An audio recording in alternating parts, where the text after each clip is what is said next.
I'm Bill Major. Welcome to Shaman Time.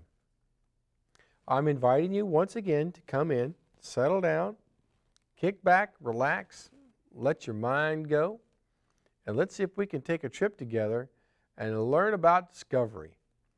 Discovery is something that happens instantaneously when you come along and it's completely outside of your previous experience. Anything that's not totally new is not a discovery. That's merely an extension of growing our resume of life. We add all kinds of things. We see different makes and models of cars, we meet people, we integrate their faces, their names. We even go so far as to collect things. Sometimes we're very litigious and we even document it. We write it down, we type it in, we build a database. Discovery, though, to actually go and find pure discovery can be done within ourselves at a spiritual level and an emotional level, as well as a physical level. I've given some consideration that our minds glom on or hold on to things more when we involve more of the senses. If we're tactile, that's the touching piece, and we're auditory, we hear, and visual, we see. The more of the senses that we involve in what's going on, the greater the chance of an aha moment and creating discovery. I certainly remember the first time that I touched a hot burner. I really discovered what it was to get burnt. An event of which I've not repeated because it was so painful. I'm leading toward this that not all discovery has to be painful like the burner. But yet we can have as strong as an experience of discovery as that tactile burn with the sense of touch in our minds and inside our heads. The flash that goes on in our brains when we touch and we pull back on the burner with that energy level and that impression can be gained without having to have the pain. I've even heard the expression, it's painful to gain this. It's painful. No pain, no gain. Well, maybe in the physical sense of bodybuilding, no pain, no gain. But you don't have to have pain to have discovery in an intellectual or spiritual way. A lot of us grew up on Bible stories or fables or the handed down yarns that were spun by our aunts and uncles and even our nephews and cousins sometimes. Discovery is available to all of us. We merely turn our mind's eye into a direction of unknown or something that's not understood, or maybe something that's partly understood but yet has mystery involved with it. So not only are we going through the process of discovery, we're being led on and romanced by mystery, the unknown. And some things look magical. So not only now do we have the part about mystery, but things that appear unexplainable in the phenomena of which they happen and occur as we discover them.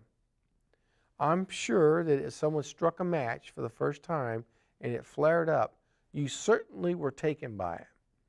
But as they took out more matches and they struck them, over time, what was repeated, the glamour and the mystery of it that you had the first time you saw it diminishes over the repeated performances of the same event. So the discovery can wane quite quickly from being the leading thing of our mind's eye and attention and what our recall is attached to in the short term, because we move on to something else. And we move on because we have an insatiable appetite for learning. We're just geared that way. We're made to learn. We come equipped with all kinds of ways to learn. Our senses themselves, the basic senses, assist us to have input to learn and to recall and to comprehend. It's not till we move into the world of language and then written language that it becomes even more apparent that our ability to recall is it's just phenomenal. It's not till we start becoming dependent upon outside sources of recall that it begins to become secondary in our primary activities of what we're doing in discovery. When we discover something, we catalog it, a lot of things about it. If you find a really beautiful stone, and I'm suggesting that this stone is just absolutely incredibly beautiful.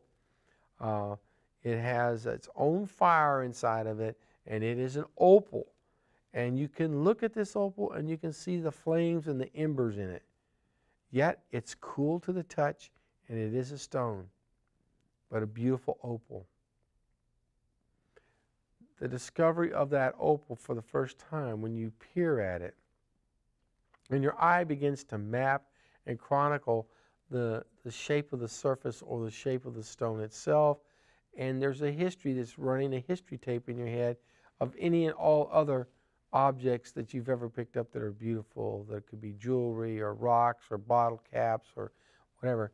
You start the comparison part, and as you discover this, you catalog it against what you already know, and then eventually what you've just done goes into the catalog pile itself, and then the next thing that comes along, you see how it relates to all those pieces. Now, discovery comes very quickly. We only have a moment in which we can find it and discover it, or it'll pass us by. What draws us to the given moment that has us choose discovery over passing by? What is that intuition piece that draws us to something that we can't explain? Why did I go into the toy box to find this particular object that I've played with before? And yet, there's something new about it. I begin to understand there's more to it than just how it was designed, that it's actually an integral part of a bigger system of things, of play.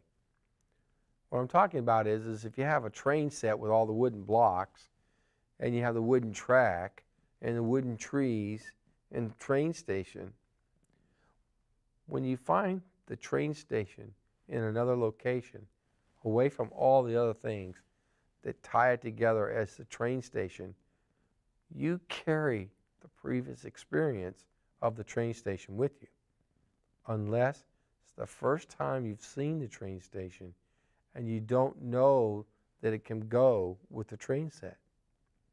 So how you treat it at that moment of discovering it's a train station and what you're doing with it to integrate it into your previous life experience to get it hooked up with the train set may not happen without some outside stimulus, or you continuing to remember the train set and the train station, and you go on out in life and you visit a friend's house and they have their train set up.